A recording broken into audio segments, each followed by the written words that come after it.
Hey folks, welcome back to another episode of Brick by Brick Stories of Homes, where we peel the curtain and talk about real deals, real homes, real stories. Good times. Yeah. So welcome back. Thank you again for tuning in. We kind of like want to peel the curtain back a little bit where we get a little bit more personal in terms of our day to day. So picture this. 7:30 in the morning, my phone starts ringing. I haven't had coffee, haven't had anything, Mm-hmm. but I'm getting calls to, start asking questions about deals that are going on or people needing to be pre-approved. Same time, although I know you're not always awake at that time, I'm messing with you. Yeah, man, everybody knows me, but not a minute. Yes. No, no. You already got notification. You already got your request for pre-approval. Things coming through the pipeline. Um, this is the reality of being a loan officer, being a realtor. It's the sun is not even up sometimes, Mm-hmm. but the day has already started. Well, I think the big thing is like this people will answer you around their schedule, Yeah. right? Yeah. A nurses come home from work or Mm-hmm. construction workers starting their day or whatever, right? So it's not a Mm-hmm. traditional 9 to 5 where, all right, 9 to 5, I'm gonna answer these calls and I'm done. That doesn't happen that way. Not just that. I mean, we're also in an era where a lot of people want their answer right now. Yeah. It's like I call you, I text you, I need it right now, or I'm moving on to Yep. the next person. Information is so readily available that they're looking for the service to be that readily available as well. Well, there's so much information that they don't know which one's the right answer, right? Yeah. Hey, Right. I always say if you're Googling stuff, you get the answer you're looking for if you know what you're looking for. If Mm-hmm. you don't know what you're looking for, you're into the rabbit hole. Yeah. Like a good conspiracy theory. Just permeated. But hey, it's it's a grind. It's a nonstop. Mm-hmm. We wake up in the morning, we start this, and for you, just like me, we're husbands, we're parents, Mm-hmm. we're sons, Yeah. we're brothers. We're still living our life. So yeah, all that still needs to happen as we take care of every single one of Yep. our clients. Now, I know I made the joke like, I was working in my honeymoon, but I know one of the difficult situation or one of the difficult decisions I had to make one day was between taking my daughter out or taking this client out to see a property that they needed to see. Mm-hmm. And it was one of those situations where it was difficult to get into that property. So I really needed to kind of like get them into that specific time frame that they provided, which so happened to coincide to when I decided to take my daughter out. Well, this job always puts you in that position of what do I do? How do I Mm-hmm. handle this? Right. And that's, Yep. with our spouses, that's difficult. It's a challenge. Mm-hmm. Yeah. But we also know if communication is always number one, right? Yep. I always say somebody texts me or calls me, I always respond, hey, I'll call you back in 10 minutes, or I'm looking into this. Mm-hmm. Mm-hmm. Just know that I acknowledge the receipt of their email, text message, or whatever, and I respond in a timely manner. Yeah. But keep them on red or not answering is not always a good move. True, true, true. So walk me in. What does your day to day look like? I mean, it's always different. I mean, some days I'm trying to close the loans that are closing. Borrowers always doing difficult things that I got to try to figure out how to, quote unquote, fix. Mm-hmm. It's in today's market with rates being a little bit higher. Everyone's always Yeah. looking for a breakdown. Hey, how much my mortgage be if I bought this house? And, Mm-hmm. what if I only put this much down, or if I bought it at this price? So right now, that's a lot of my day Mm-hmm. trying to figure out, people. Oh, can you squeeze out another $10,000? Um, it also with work with realtors. Hey, if I bought this house, any issues? There's a well problem, or there is Yeah. VA as a pest inspection, or how do we get around this? So what do we do for this? So it's always trying to solve something, Yeah. try to get the Mm-hmm. close. And because not everybody is, say, 720 credit score, $50,000 in the bank, Mm-hmm. putting down 20%. I mean, those, if that's where loans, this would be the easiest job in America. But it's not that way. It's, it's always challenging, it's crazy. It's fun. Mm-hmm. I love it. Yeah. It's fun. Now, and there's no such thing as a typical day for us. But what does it look like when we're troubleshooting? Because we spend a big chunk of our time troubleshooting an issue. Yeah. What does a day like that like? And I know I'm putting it more personal. Like, what do you deal? Your day when you wake up, you troubleshoot, you have other personal things going on. What does that like? What's walk me through like the hours? That Well, it's figuring out what the issue is and who I need to connect with to try to figure out the answer, right? So, for example, today I had one where the sellers don't want to close until they find suitable housing, Yep, right? that's one very common. It's very common. So at that point is you don't want to lock the rates in, right? So now clients are like, oh, you're not locking rates in. What if rates go up? What if rates go down? What happens? So now you have to try like, oh, well, rates go up. Do you agree to pay the points to buy the rate where the rates are today, right? Or another one is, that's peel and pain. Who's paying for the peel and pain? The sellers want to pay for it. The buyers want to pay for it, but you can't quote because the appraiser said pain has to be taken care of. Mm-hmm.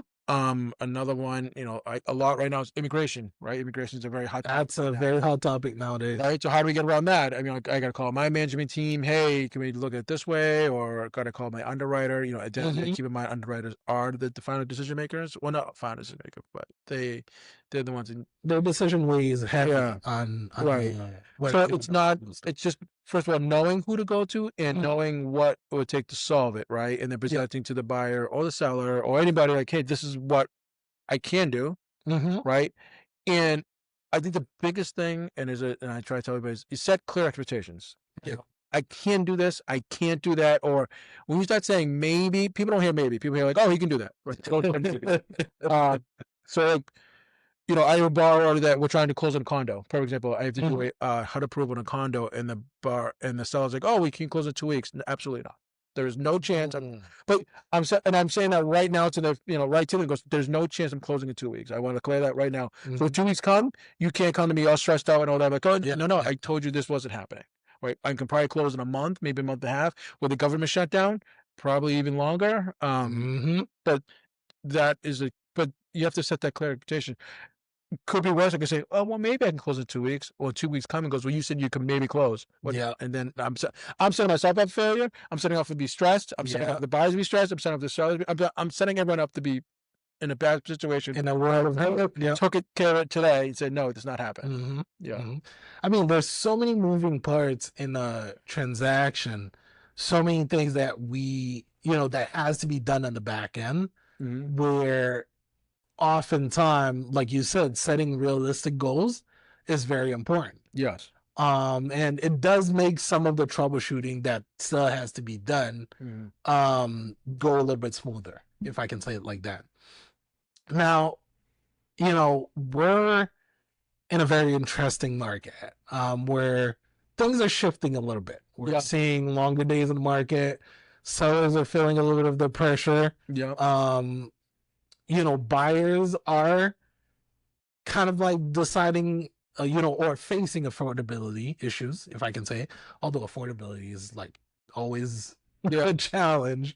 But I think today it's more of a hot topic where people are wondering kind of like where things are shifting, because we're definitely seeing buyers being more patient than they were before, and starting to have a little bit more leverage than they had. Well, that monthly payment is for buyers right now, right? But that mortgage payment is serious. So buyers aren't exactly eager to pull the trigger when rates are higher compared to when rates are 2%. You're like, just close and call it a day. My payment's not that bad. But where rates, hopefully go down, but nobody knows. Buyers are like, well, can I make this payment consistently every month? For the next 30 years. Next 30 years, right? So I think that's where buyers get more having a little more leverage, especially when you get in the higher price ranges, 6, 7, 8, 900,000, where you gotta make a pretty good penny to afford a afford it. eight Yeah. or $900,000 house, and that so now you're striking your pool there, and Hmm. then if you can afford that much of a house, your house is gonna be perfect, right? Yeah. So now you even smaller pool of who's gonna buy a house. Hmm. Hmm. So that's why I think buyers are really are in the driver's seat now as Yeah. compared to when sellers, were Yeah. in the Yeah. driver's seat. Yeah. No, yeah. And this is, I think, I mean, one of the things that I'm looking at is this market is with the shift that we're seeing. I'm also seeing like a little bit of a change in my day to day. Although with me, I'm crazy. I'm wearing multiple hats. Mm-hmm. So, if I'm looking at my day to day now, it's so kind of like to bring back a little bit. So during the flip that I was going through, I decided that, with everything, it was a good idea to start doing construction. So, Yes, add to your plate. provided handyman services on top of being the realtor Yeah. and everything. So fun times. Um, so after I sold the flip, I kind of like decided to keep that as I don't know, I want to call it a horizontal move, but sort of something again to add into my toolkit in terms of services that I can Oh, it's a offer. great ad because a Yeah, house always needs a, touch and go, exactly. fix this, fix that, Yeah. and not have to call somebody and give you a quote, come up with that money, and Hmm. wait, I can't do it in 2 or 3 weeks. Where that's a long time. Yeah. You're losing that's time. 2 or 3 weeks you're lost and not on the market. So Yeah. I think it's a great ad. No, yeah, Yeah, no, I think yeah. it's really good, and one of the biggest, like when I'm comparing it, while I had the flip going on, my day consisted a lot in waking up in the morning, checking in with the flip, making sure that the workers were there. Mm-hmm. If I had a piece of thing that I needed to do, I would do that work and then head out to showings, Yep. do showings, do everything else real estate side, Mm-hmm. then checking back in. Like, I'll tell you how crazy it got. My day was like I woke up at 6:30 or 6 o'clock, drop my wife at work, Yeah. make it back home by 7:30 or so, then drop my daughter at school, then to the flip, take care of what I needed to do there, then back to showings, everything, Wow. pick up my daughter from school, drop her at home, then back to checking in on the site, see what's going on. If there's something else that I needed to do It's only not for the next, yeah, exactly. Then do whatever I needed to do. Then head back to Boston to pick up my wife again, get back home. Now it got even crazier as I got close to listing the house because I would drop off my wife at home, like we would make it back home like 8:30, Yeah. and then I would head back again Just finish. to finish what I needed to finish so that I could probably get home like around 11 midnight, hit the bed for a little bit, then wake up tomorrow and do it all over again. That's a It day. was a crazy hustle, a crazy day. That's a day. And, sometimes I would kind of like take on some other contracts. Like I know during that time, I was like, okay, things are going to be slow at a little bit at the flip. I would go ahead, pick up a few contracts. Like I had a client that needed to change the tiles in their kitchen. I was like, okay, I could spend like 3-4 days, take care of that. So I would add that to the plate That's good. and then kind of like move things around. I mean, now the flip is gone, but I still a little bit easier. And I love the fact that my wife changed job too, so I don't have to drop her off at work because parking was a hassle in Boston. Yeah. So now she has parking, so that's awesome. That's good. So, the fact that I don't have to drop her off, that's great. But still, everything still happens. Like where I have to drop my daughter off at school, I have to pick her up. I have showings. Like earlier, like if we're taking, for example, today before you came, like up, drop off my daughter at school by 8. Then home, I had a few um listing review that I needed to do for the two current listings I had, came back, did those, kind of like looked at potentially price change, all Yeah. of that, Mm-hmm. educate myself on what's going today with the market.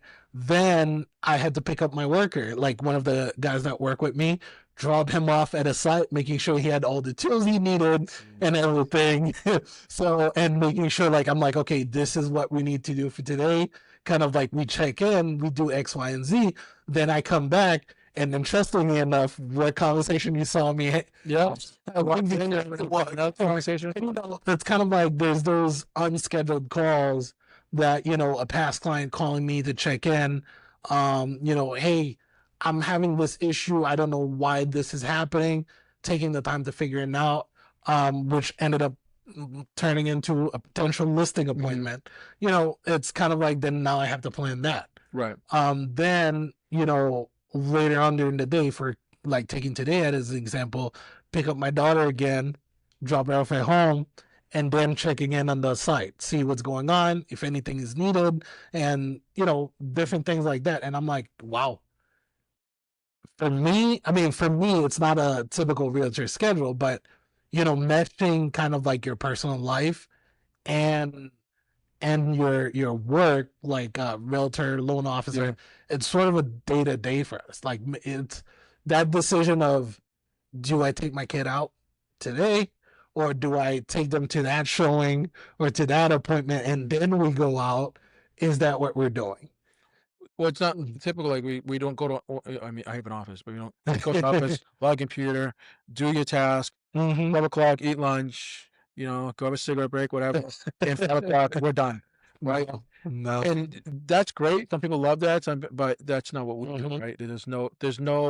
You know, I get text messages. Sorry, I bothered you. I don't know if you're working. Well, I'm always working. So what do you got? Right. My computer at home is always on. Right. I have just you know press the space bar. But yeah. And you know, interesting enough, you touched on it a little bit earlier when we were talking about like you know, how immigration is kind of like a hot topic now. Not that I'm diving into immigration, people. You should go. Let's hold your skirts. You should go down the. It'll be fine. It'll be fine. Just go right down the. No, but you know, but last year how we had to, it was like probably 9 o'clock. We sat down on a call trying to figure out on an immigration issue that came while we're having a transaction. It's like this client had their green card, Mm-hmm.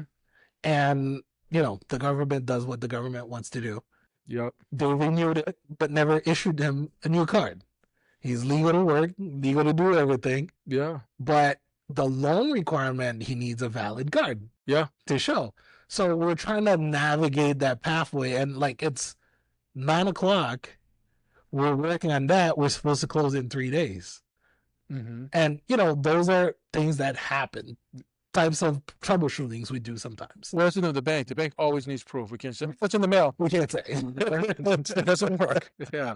We had to have it. We had to take a picture. Yeah. Right. And, you know, it's like, it's particularly interesting when it kind of happens, especially with those expiration dates falling in the middle of the transaction. Right. And, Yeah. you know, Dates is such a big deal in the Yep, world. yep. Yeah. No. It's good time. good times, good times, good times. All right. So I know last time we talked about it a little bit.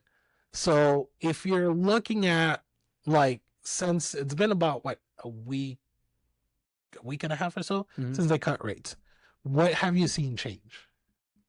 Pre-approvals are through the roof. People getting pre-approved. People calling to refinance. Hey, can I refinance or refinance or pre-approved? Yeah. So the market is definitely moving Mm-hmm. in a good way. Now what's going to happen? I don't want to misspeak. I don't know. Anyone's guess. You know, I think I've said that I think more houses are going to hit the market. More people going to be buyers. Houses values that might go up. You know, maybe will pay. Mm-hmm. That's my personal opinion. I don't know the answer. But Mm-hmm. definitely a lot of activity, which is great, which Yeah. is really good. Especially, I think we definitely have seen a little bit of an increase in inventory, but I think for a lot of first-time home buyers, we need to see a bigger increase within that entry level.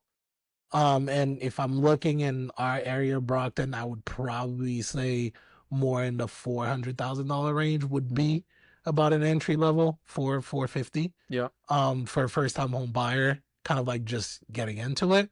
well, rates still a little high. They're not exactly 5%. So I think people are seeing, oh, rates are dropping. So when they call someone like myself, I'm like, well, yeah, they dropped an eighth or a quarter, which is not it's not a huge drop of payment. It's not a huge drop, but I mean, what you said earlier, you do see like more buyers coming in. Let's say you have a buyer that probably wouldn't qualify before, then now they're qualified. Let's say that within that $400,000 range.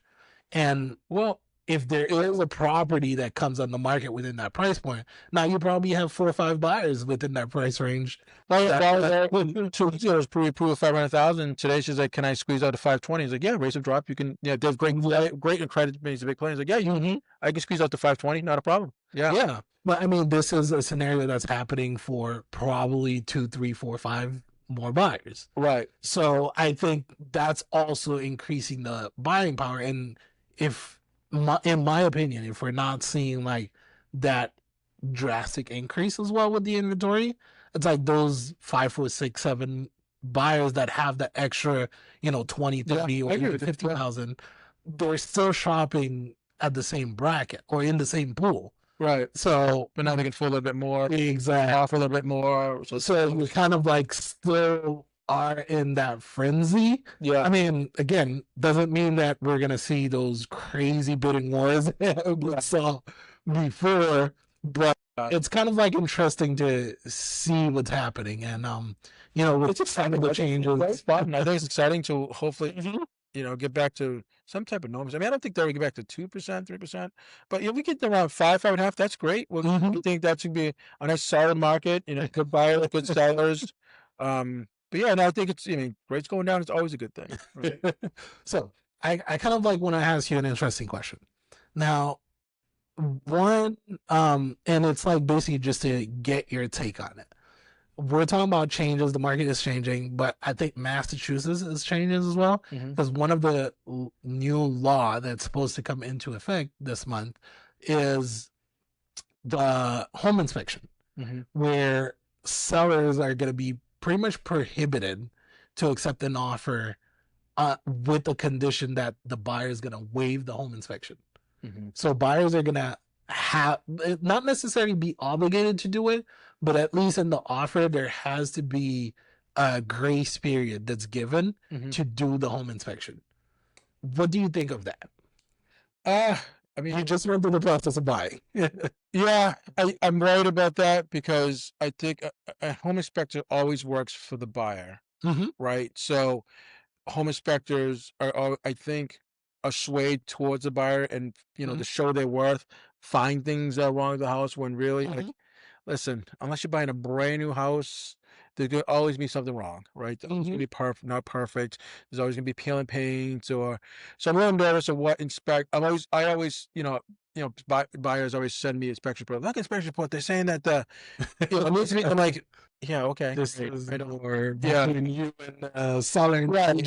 That's, I get it. You're not buying a new house, and I get, yeah, you're right. That needs to be painted, but, or, whatever. I don't love it. I'm really nervous about requiring home inspections because the nice thing about appraisals is the appraiser works for both the buyer and the seller. They're unbiased. They're neutral, right? For most part, stay neutral, right? Where an inspector is not neutral, right? Yeah. There's no neutrality with the inspector, especially even with the buyer, right?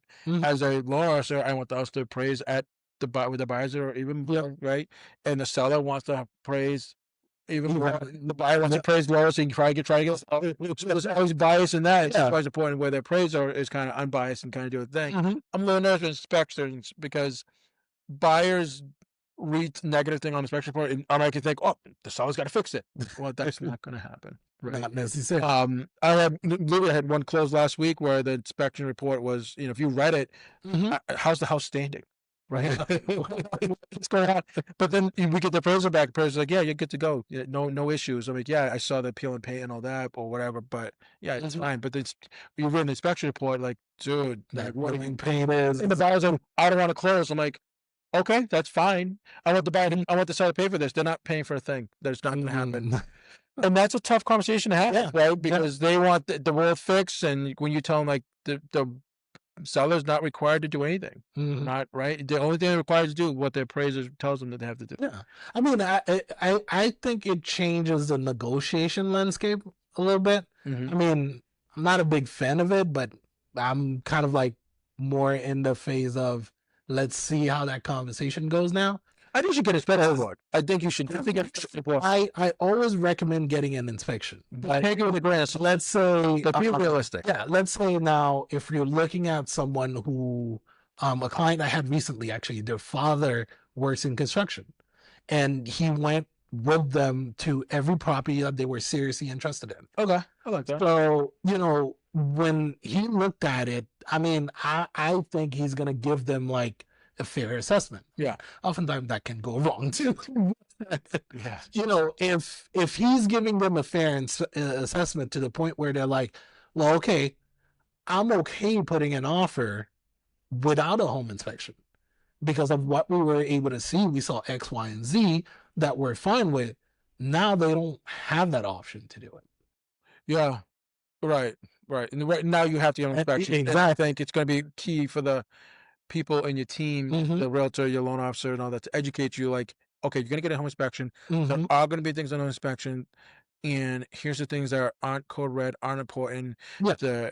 whatever, right? So, for example, when I bought my house, I didn't have a home inspection. Yeah. But the house was built 5 years ago, right? I'm not worried about, going in. But also, back to your point, I did have a friend who was a contractor look at the house and say, hey, Exactly. let's walk it through together. Let's see what do you see anything.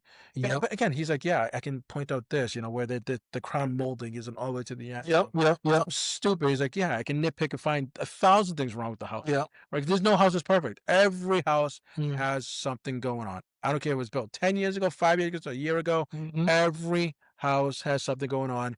And you just have to be realistic of what you, Yeah. right? And at the same time, it also, I mean, I see some positive to it and some negative to it. I mean, the negative, like we're talking about, it kind of like restrict the negotiation conversation. Yeah.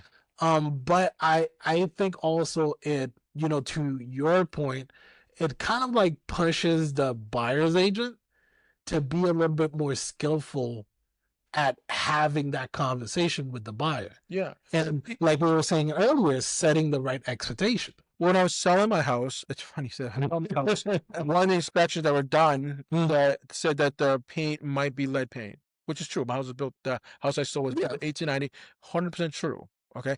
I have small children, right? Don't eat the paint, right?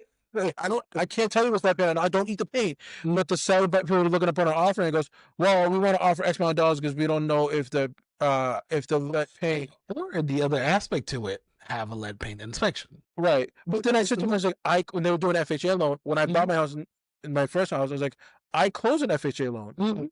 You're making an issue out of something that is an issue, and you make an issue because the inspector goes, well, so that's my point. Is like, you're making an issue that isn't an issue. Right? I've raised my 2 small children.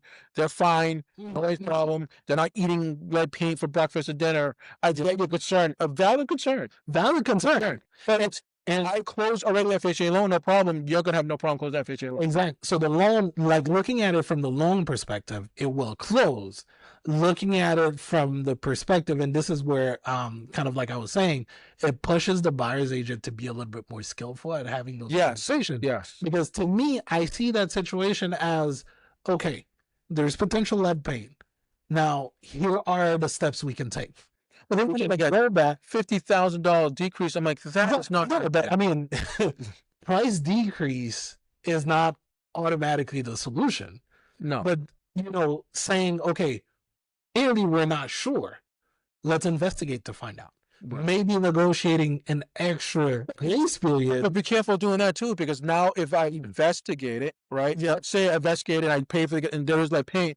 Now I open up a whole can of worms for myself that I didn't need to be opened up for because you decided to be ridiculous. I mean, at the same time, it's like, let's say it's the whole negotiation part. It's like, do you get that extra time so that you can investigate? Now, when you find it, are you okay taking it on? Or do you want to walk away from the deal?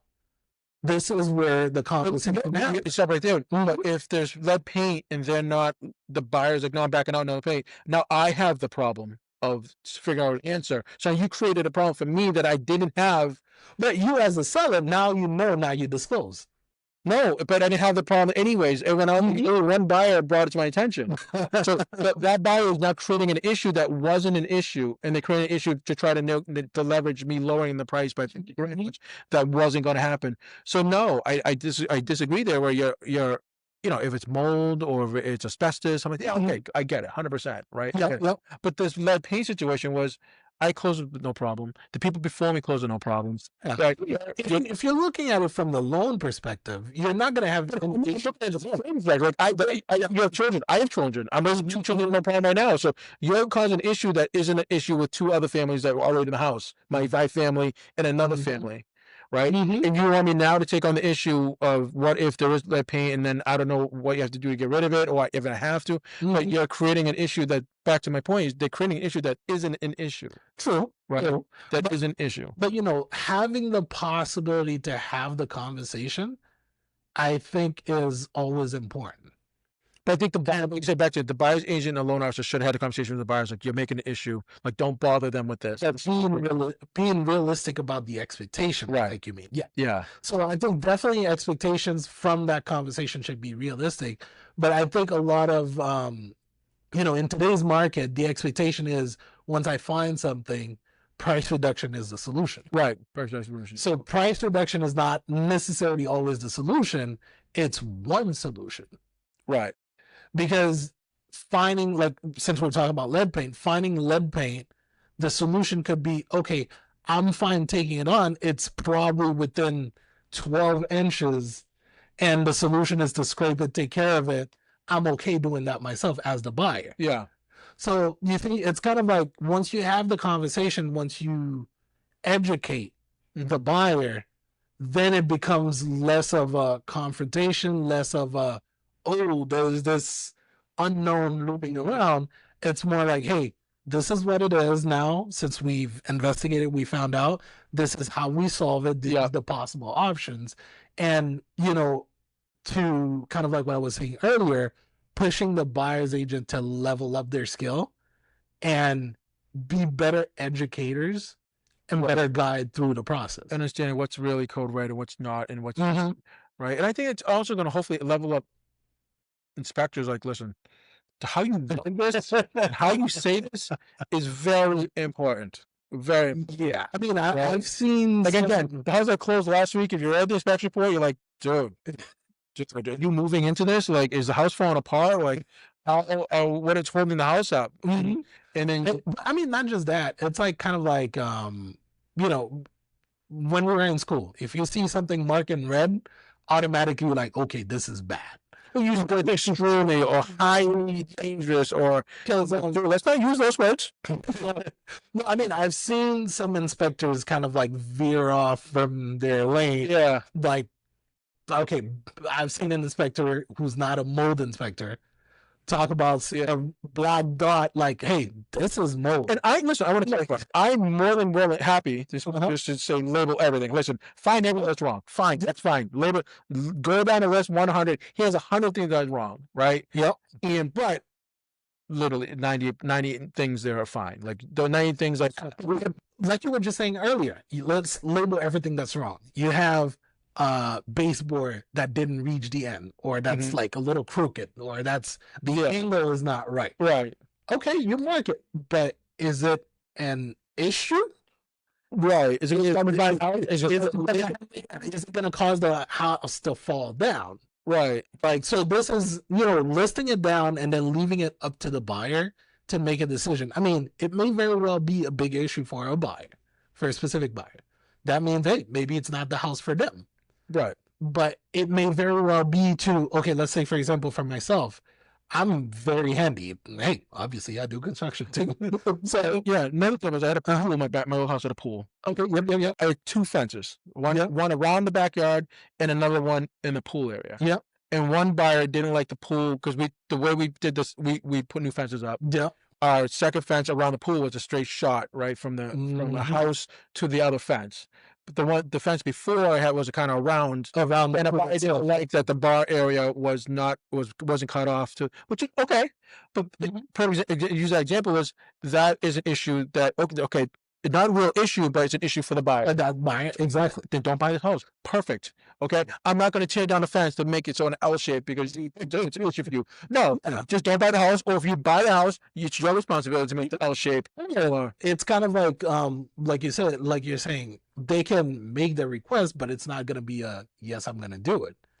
Maybe let's say, okay, let's all right, in a ideal world, let's say a buyer come like they're like, okay, I don't like how the fence goes, but I'll give you $100,000 more, but as a condition of that offer, I want you to do that. You as the seller now can think, okay, is it something that I'm willing to take on? But it's kind of like, again, setting expectations. it's great. When I was buying a house, maybe I don't know if you saw the love site beanbags, right? Right? I had never seen one in person, but my kids loved it. Like we split the house, they loved this beanbag. I said, listen, I'm gonna buy the house, offer it, but this beanbag's part of the deal. Jokingly, but not jokingly. I really wanted the beanbag. Yeah, no problem. Was you gonna kill the deal? No. No, but I made it clear that I want the beanbag, exactly. And I would be more willing to buy the house if you gave me the beanbag. Right? It was a want, it was not a need. But the seller's like, yeah, fine, we'll throw it in the beanbag of the deal, no problem, right? Yeah. I use that example again because, again, it's not an issue. I wanted the beanbag. Exactly. So you just made it part of the conversation, part of the negotiation. Right. Well, okay, what would it take for me to have X as well? Right. Yeah. Exactly. And it kind of like, to tie it all together, it's kind of like leveling up the or the skill of the conversation with the client, whether it's the seller, whether it's the buyer. Hey, there's this that came up. Here's what it is. Here's the fact. Yeah. Let's have the conversation. Here are the possible scenarios. Let me throw you another story. I love having these stories. Another one is the buyer noticed there was an issue. Actually, the inspector said there's something wrong with the roof. So there's a hole in the roof. Like literally in the inspection report, there's something wrong with the roof. Okay, cool. If there's a roof, is that big of an issue? That we got the appraisal back. No issues with the roof. Nothing. No, good to go. And I said, listen, the sellers are no world are going to fix a roof that the appraiser hasn't told they had to fix. So, in the buyers, wait a minute, I want a new roof. I want the roof patched, whatever. It goes, all right. Back and forth, negotiations going crazy. Finally, the seller's agent, the seller's like, all right, I'm going to pay to get the roof patched, fixed. The area that the inspector said, well, it's going to cost us. I think it's going to cost like $10,000. We're going to do that, right? We're going to fix it. No, the buyer was back. He's like, no. I said, so I had to call the buyer with the agent. He goes, what is going on? He goes, they just agreed to fix the issue that you want. He goes, clarify what you want. She goes, I want a new roof. And I had but this is what me professional. I decided, he goes, listen, I want to clarify this right now. There was no scenario when you're getting a new roof. There's no scenario. No scenario. The sellers are going to pay $20,000 for a new roof. I want to clear that right now. If that's your goal, we need to walk away from the house, right? I need to tell you, but I was kind of rough with it, but at the same time, I need to clarify with her that her stomping her feet and saying no, and not agreeing to what she initially said she wanted, which was that area fixed. And they're like, yeah, let's fix it. And what she really wanted as a roof, I want to clarify what that wasn't going to happen. Yeah. Right. So either let's walk right now, or we close, or they fix the thing. She goes, and I said, nothing. At this point, you should probably fix yourself because they're going to probably, hopefully not hire Joe Schmo to go fix the roof and then then you end up with the reason I tell the story is that the buyer was just being unrealistic off an inspection report where the appraisal said there was no issue. Yeah. Right. So, but I had to being the professional and to being the professional going, that's not going to happen. Yeah. I don't care what you want to happen. Yeah. You get what you want. I get it. Not going to happen. Long story short, she closed in the house. Right.